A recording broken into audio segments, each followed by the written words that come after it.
Welcome to the Great British Crochet Off, where every single week I crochet something inspired by that week's episode of the Great British Bake Off. And today we are covering this week's episode, which was Biscuit Week. As always, while we'll not be discussing who left or who got Star Baker, I will be discussing the specific challenges.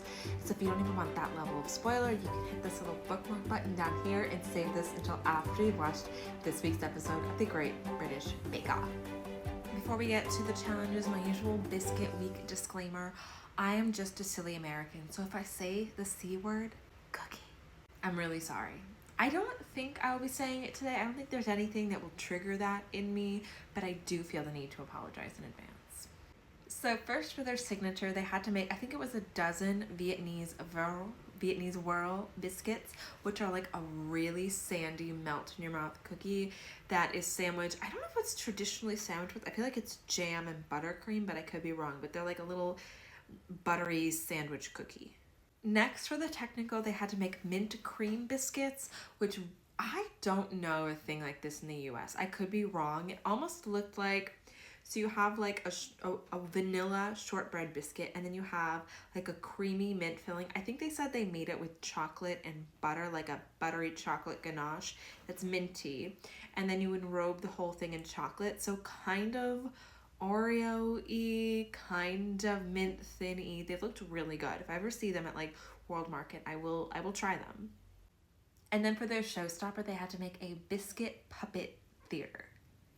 And this week I was inspired by puppets. It had to be puppets. How could it be anything but puppets? I had to make puppets this week.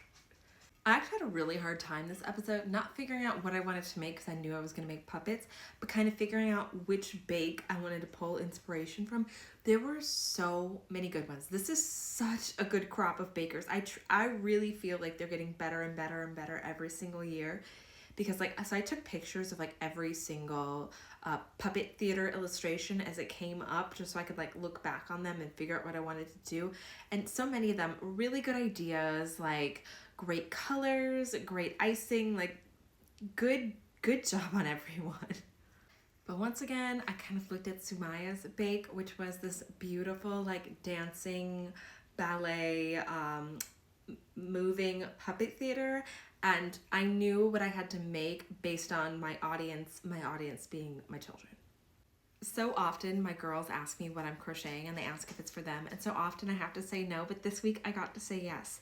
So I invented these kind of like dancing puppets for them. They each have one. They picked out exactly the one that they wanted, and what I did was I made these dolls kind of jointed in the legs and the arms, and then I have elastic on the thumbs. I knew I didn't want to do like a puppet with strings because quite frankly I don't want to be like untangling strings all the time, and I still want this to be like a doll.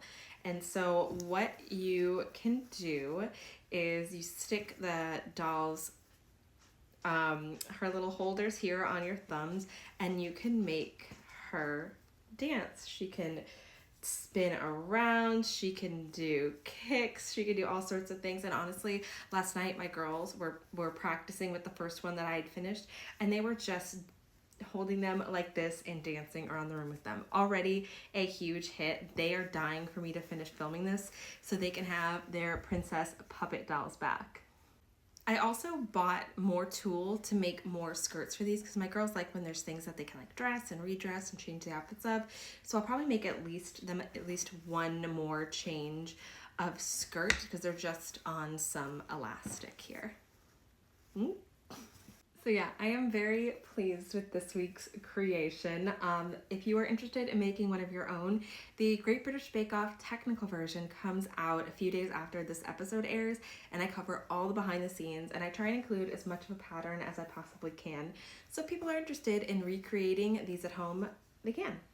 And I will see you guys next week for Bread Week. Bread Week always gives me a lot of anxiety because I'm always worried I'm not going to be able to find like crochet inspiration in a loaf of bread. So wish me luck, and I'll see you then.